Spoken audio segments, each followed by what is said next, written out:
pessoal, Renato Augusto aqui de novo e dessa vez para te ensinar o padrão de projeto Proxy. E eu vou te mostrar também como que esse padrão de projeto vai te tornar um desenvolvedor acima da média, melhorando e muito o teu nível de orientação ao objeto. Esse padrão em específico ele tem uma similaridade muito grande com outros padrões de projeto, como o Facade, o Adapter, o Decorator, porém tem uma motivação completamente diferente e que vai mudar a forma como você organiza e otimiza seu código. E antes da gente ir para a tela, eu já tenho aquele recadinho de sempre para vocês aqui, né? Se você é novo e está chegando agora no canal, seja muito bem-vindo e saiba que tudo que eu te ensinar aqui é completamente agnóstico de linguagem de programação, então tu vai conseguir implementar na tua linguagem, no teu framework favorito, porque o que interessa para nós aqui é o conceito arquitetural por trás de cada padrão de projeto. Entendido isso, bora para a tela e vamos entender o que o padrão de projeto Proxy tem a nos oferecer.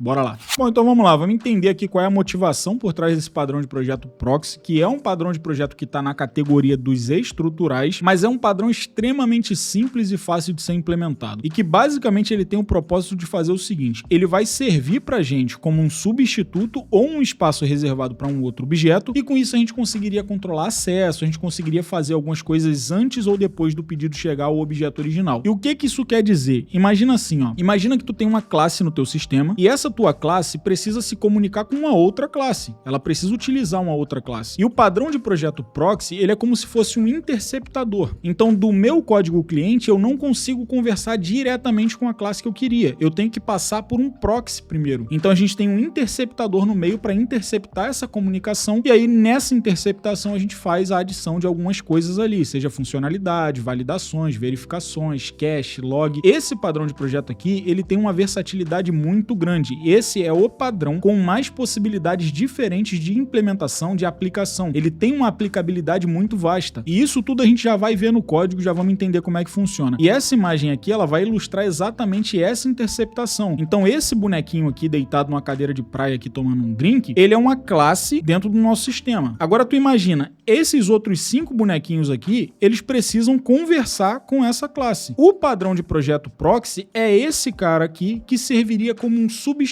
Então a gente encapsula esse código aqui dentro desse cara aqui e adiciona algumas funcionalidades, adiciona validações, verificações e por aí vai. Tudo isso para a gente não ferir o Open Closed Principle, tudo isso para a gente não ferir o Single Responsibility Principle e por aí vai. Então basicamente é isso quanto ao padrão de projeto Proxy. Não tem muito do que a gente vê aqui, tudo que está aqui dentro eu vou te mostrar no código e tu vai sair daqui entendido sobre como basicamente tudo funciona. Então bora para a tela para a gente não perder mais tempo e entender como é que a gente faz para implementar esse padrão de projeto no nosso dia a dia. Bora lá. Bom, então vamos lá. Para início de conversa, já te contextualizando, estou utilizando um framework aqui. A gente não vai utilizar aquele exemplo bem básico e tal. Por quê? Porque esse padrão de projeto aqui, ele é muito simples. E como ele é muito simples, eu quero te dar um contexto geral, principalmente numa aplicação web. Então, se tu estiver utilizando um framework web aí, seja lá qual for a linguagem ou qual for o framework, tu vai conseguir replicar essa situação que eu vou te ensinar aqui. Então, vamos lá. O que a gente tem aqui? A gente tem aqui dentro desse diretório SRC, a gente tem o controller, as entidades, o repositório e os serviços. Beleza. Dentro desse controller aqui, a gente tem um report generator controller, que contém apenas uma única rota e é nessa rota que a gente vai fazer os testes. Como que as coisas estão funcionando aqui? Esse report generator controller, ele representaria dentro de uma aplicação da vida real um gerador de relatório. Então vamos imaginar que a gente tem uma aplicação web que quando a gente bate num determinado endpoint, a gente gera um relatório. E aí esse relatório vai ser gerado nessa rota aqui, onde a gente tem aqui o report, a gente passa o ID desse relatório e a gente chama esse generate aqui. Show de bola. Beleza, dificuldade nenhuma até aqui. Aqui o que a gente tem? A gente puxa um report baseado nesse ID que caiu aqui nesse método aqui, nessa rota, a gente vai puxar ele dentro do repositório. Então se você já trabalha com algum framework web, você já sabe como é que funciona um repository. Se você não conhece esse padrão repository aqui, basicamente é ele quem vai fazer a camada de acesso aos dados. Então ele vai buscar esses dados aqui, esse relatório, dentro do banco de dados, ou dentro de uma API, dentro de algum lugar, ele vai fazer essa busca pra gente. Então, o repositório é como se ele fosse uma camada de acesso aos dados. Show de bola. Então, aqui dentro eu vou ter uma entidade. Quando ele me retornar, eu vou ter uma entidade aqui do tipo report, do tipo relatório. Aqui eu poderia estar fazendo algumas validações, algumas verificações, mas a ideia aqui é tornar a coisa simples para vocês entenderem. Então, esse report aqui é uma entidade do tipo report. E a gente tem aqui apenas um único atributo aqui, que é o ID. Só isso, para não complicar as coisas. Então, essa entidade aqui tem vínculo com o report repository e que a gente está chamando e utilizando utilizando ela aqui dentro do nosso controller. Show de bola, dificuldade nenhuma. Fomos lá e buscamos esse relatório. Aí o que a gente precisa fazer? A gente tem uma classe aqui que é esse report generator. Esse report generator aqui, ele é como se fosse uma classe de serviço. Então o que a gente vai fazer? A gente vai chamar esse método generate, vai passar um report para ele e ele vai ter que nos devolver os dados desse relatório. Ele vai ter que fazer algum tipo de operação complexa e retornar esse report para a gente. Então, se a gente vier aqui dentro, a gente vai encontrar aqui uma lógica fictícia para poder montar o relatório baseado nesse report que caiu aqui dentro e, por fim, ele vai retornar um array aqui. Logicamente, aqui eu deveria retornar um objeto, deveria retornar alguma coisa mais concreta, mas a ideia aqui, mais uma vez, é simplificar e é por isso que eu estou retornando um array com a simulação do conteúdo de um relatório. Poderia ser um Base 64, um PDF, poderia ser alguma coisa, mas vamos imaginar que aqui dentro tem uma lógica bem complexa para poder pegar os dados desse relatório aqui, complementar com mais algumas coisas e retornar esse relatório para a gente. Então aqui no nosso controller, o que a gente tem? A gente tem esse report data voltando daqui de dentro, que são os dados do relatório, e aí a gente faz o seguinte, a gente retorna isso lá no front-end para o usuário. Então basicamente isso aqui seria uma API e teria um front-end consumindo essa nossa API aqui. E se tu não entendeu, a gente tem aqui dentro do service aqui aquela classe do report generator e aqui no repository a gente tem o report repository, tá? Essa questão da entidade, do repositório, tem alguns frameworks que trabalham com outra metodologia, que é o padrão Active Record, né? Que utiliza aquele conceito de models. Aqui a gente está utilizando um padrão chamado de Data Mapper ou Data Mapper, que trabalha com essa questão das entidades e dos repositórios. Mas tu vai conseguir entender, tu vai conseguir aplicar o padrão de projeto. Entendido tudo isso aqui, o que a gente precisa entender para a gente poder aplicar esse padrão de projeto? A gente vai simular o seguinte aqui. Vamos imaginar que na nossa aplicação, aqui nessa classe de serviço, a lógica foi ficando um pouco mais complexa, os serviços que essa classe consumiria estão ficando mais pesados e tudo mais e tal, e isso está trazendo muito problema pra gente, porque está demorando muito tempo para se gerar um relatório. Então, por exemplo, eu tô com o Postman aberto aqui, e aqui no Postman eu tô fazendo uma requisição lá para esse endpoint, né, que é o generate lá do que a gente montou ali na nossa API, e se eu der um send aqui, o que vai acontecer? Ele trouxe aqui pra gente, ó, conteúdo do relatório 5, porque ele vai pegar o ID 5 lá. Inclusive, eu esqueci de mencionar, essa entidade aqui, esse report, a gente já tem uma no banco de dados salva com o ID 5. É por isso que tá funcionando ali, tá? É por isso que ele vai no repositório aqui no controller e ele consegue buscar e trazer. Entendido isso, vamos voltar pro Postman aqui. Então, quando eu faço uma requisição, ele me retorna muito rapidamente. Então, a gente tá fazendo aqui, tá funcionando. Só que com o passar do tempo, a coisa foi piorando, né? Então, o que tá acontecendo aqui? Vamos fazer uma simulação de que tá levando 5 segundos pra gente poder receber a resposta desse relatório. Então, vamos simular que essa lógica tá muito pesada e que tá demorando muito tempo pra gente poder ter o nosso dado do relatório. Então, esse sleep aqui vai fazer o quê? Vai fazer que quando a linha de execução chegar aqui, vai aguardar 5 segundos e depois parte para as próximas linhas de execução. Então, se a gente chamar aqui no Postman novamente e chamar o send, olha o que vai acontecer. Ele vai demorar. Ele vai esperar os 5 segundos para só depois retornar o dado do relatório para a gente. Então, repara, aqui a gente tem um problema. Porque isso agarraria o front-end. Lá no front-end, o usuário teria que ficar esperando o processamento, teria que esperar a resposta. E como é um dado que não é muito volátil, de repente o nosso relatório ali seria somente buscar um dado numa API, fazer alguma coisa, buscar os dados no banco, montar um relatório e retornar, e não é um dado que é modificado com muita frequência, o que a gente pode fazer? A gente pode implementar um sistema de cache. A gente pode aplicar um cache nessa situação. Então, o que a gente precisa fazer? Aqui no nosso controller, para a gente poder fazer isso, a gente poderia implementar o cache dentro do controller e pegar esse report data aqui e jogar ele dentro do cache. Só que se a gente implementar essa lógica dentro do controller, a gente vai ferir basicamente uma pancada de princípios sólidos, dos bons princípios, da arquitetura de software em si. Controller não foi feito para ter regras de negócio. É por isso que a gente tem essa classe aqui, Report Generator, porque a gente está delegando para ela a responsabilidade de gerar um relatório para a gente. Agora, aonde que a gente coloca o cache? E eu vejo muita gente com essa dúvida, né? Como é que a gente faz para jogar o cache? Aonde que eu jogo o cache? É na classe de serviço? É na classe do controller ali? Onde é que eu jogo isso? É aí que entra o padrão de projeto proxy. E isso não serve só para cache, isso serve para N situações. Então, vamos implementar aqui, eu vou fazer a implementação e tu vai entender como é que funciona esse padrão de projeto. Vamos lá. O que eu preciso primeiro? Eu preciso de uma classe que represente esse report generator, que seja capaz de ser representado como um report generator. Então, se eu sei que eu vou precisar de uma classe que se pareça e que consiga se passar por um report generator, a gente precisa de uma interface. Então, o que eu vou fazer? Eu vou criar ela aqui dentro. Eu vou criar aqui um report generator interface. Beleza. E aqui dentro eu vou criar um método chamado generate, que vai retornar um array. E a gente vai receber uma classe do tipo report. Show de bola, então a gente já tem uma interface. Eu vou fazer com que o nosso report generator aqui, ele implemente essa interface para o nosso sistema ficar coerente e ele já tem aqui o nosso método generate. O que a gente precisa agora? A nossa classe de proxy. O que eu vou fazer? Eu vou criar uma outra classe aqui dentro, chamada report generator proxy. E esse sufixo proxy aqui, você pode escolher o sufixo que você quiser. Eu prefiro ou nomear com o nome do padrão de projeto que a gente está utilizando, ou colocaria aqui, de repente, uma nomenclatura de cache, talvez, para poder explicitar qual é o intuito dessa classe aqui. E aí, o que a gente vai fazer agora? A gente vai implementar a nossa report generator interface.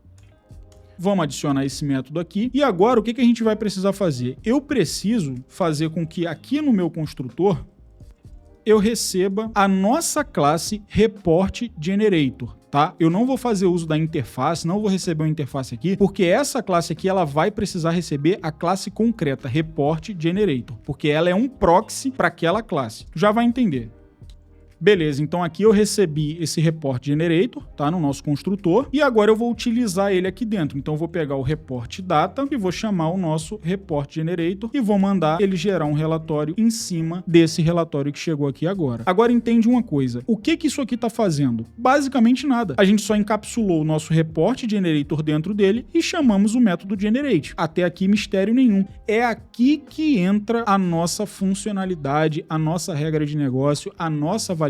É aqui dentro desse método generate que a gente vai implementar isso. Por quê? A gente não pode implementar aqui dentro, porque aqui dentro desse método da classe concreta aqui, a gente vai acabar ferindo o Open Closed Principle. Nunca é bom a gente mexer em código que já está em produção. É sempre bom a gente criar coisas novas. Então, quando eu preciso adicionar uma funcionalidade, uma validação, a gente pode criar uma classe nova e encapsular essa lógica aqui dentro. E aí você deve estar se deparando com uma similaridade muito grande com o padrão de projeto Decorator, que foi um dos padrões de projeto que a gente já abordou nessa playlist. Se tu não assistiu, eu vou deixar um card aqui em cima para tu poder dar uma olhada, mas tem uma similaridade muito grande, porque a gente está encapsulando uma classe e vamos adicionar um comportamento, vamos adicionar alguma coisa, só que o propósito aqui é diferente. Esse padrão aqui, ele visa interceptar uma comunicação entre o código cliente e o código que vai ser utilizado e adicionar alguma coisa no meio, uma camada no meio. O Decorator, a gente vai fazendo chamadas em cadeia, então tem uma aplicação diferente, tem motivações diferentes. O Decorator é para a gente decorar a classe Report Generator. Aqui, a gente está adicionando uma camada de cache. E cache não é necessariamente uma regra de negócio da classe Report Generator. É apenas algo voltado para a infraestrutura, para como a coisa vai funcionar. Calma que isso vai ficar claro até o final. É um dos padrões mais fáceis de ser implementado. Então, o que a gente vai fazer aqui agora? Qual é a lógica aqui? Eu preciso apenas implementar o cache. E para implementar esse cache, o que eu vou fazer? Eu vou utilizar de uma biblioteca que o Symfony já traz, tá? Já vem pronto, já vem nativo isso aqui dentro. Então eu vou receber aqui.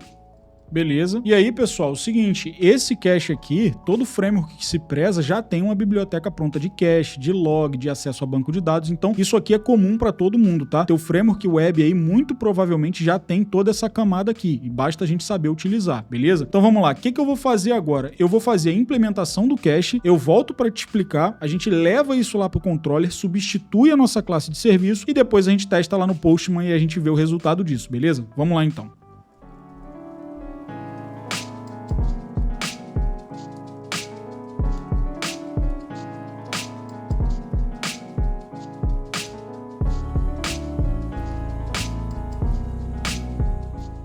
Então, beleza, pronto. Ficou até um pouquinho extenso aqui, eu poderia quebrar essa linha aqui em alguns pedaços menores para vocês poderem entender, mas eu não vou fazer isso porque não é o foco aqui, tá? A gente poderia quebrar isso aqui, descer essas linhas aqui, mas o que tá acontecendo aqui, tá? Para você entender. Quando a gente chamar essa classe aqui do Report Generator Proxy, o que ele vai fazer? Ele vai buscar dentro do cache, ele vai chamar esse método get, ou seja, ele vai na memória do computador e ele vai verificar, cara, existe algum objeto aí dentro que tenha esse identificador, ou seja, um report underline concatenado com o ID do report. Esse prefixo aqui é uma boa prática, a galera geralmente costuma utilizar para identificar que objeto de cache que tu tá armazenando ali. Então, ele vai verificar isso aqui. É como se ele estivesse indo no banco de dados buscar esse item. E aí, o que acontece? Se porventura ele não encontrar esse item aqui, ele vai executar essa função que tá aqui dentro. E aí, nessa função que tá aqui dentro, a gente vai definir que esse item de cache que a gente vai armazenar agora, ele vai expirar depois de 1 hora, e eu já vou te explicar o porquê. E por fim, ele retorna esse item aqui. Isso que ele retornar daqui de dentro, que é chamar o nosso report generator lá, nossa classe real de serviço, ele vai chamar, e o que retornar daqui de dentro desse método, ele vai armazenar no cache. Ou seja, ele busca no cache, não existiu no cache esse item que a gente está procurando, a gente chama a execução demorada do report generator. A gente está retardando a execução desse report generator, porque a gente vai executar apenas uma vez, armazena esse item aqui no cache, com esse identificador aqui, e somente após 1 hora é que a gente vai executar novamente o report generator generate, porque o cache acabou expirando. Então calma que tu vai entender isso aqui na prática. Eu vou fazer agora a implementação lá no nosso controller e no final eu vou te explicar como é que tudo isso aqui tá funcionando, beleza? Vamos lá. Então eu vou voltar aqui no nosso controller e aqui a única coisa que a gente tem que fazer é isso aqui, ó. No nosso report generator, eu só vou renomear para proxy. Então ele já importou aqui o namespace, eu vou excluir o antigo, beleza? E aqui eu vou renomear para proxy também para ficar mais explícito aquilo que a gente está utilizando. Então beleza, então aqui a gente tem o nosso report generator proxy. Essa classe aqui é a classe que a gente acabou de criar com a camada de cache. Então, olha o que vai acontecer agora. Vamos voltar no nosso controller aqui. Olha o que vai acontecer quando a gente chamar o nosso postman aqui. Eu vou chamar a execução dele de novo. E ele demorou, logicamente, os 5 segundos que ele tem que demorar. Por que ele demorou? Porque ele foi no cache. Não existe no cache aquele item ainda. Então ele executou o report generator, que era aquela nossa primeira classe de serviço, buscou aquele resultado, armazenou no cache e retornou pra gente o conteúdo do relatório. Olha o que vai acontecer se eu executar agora de novo.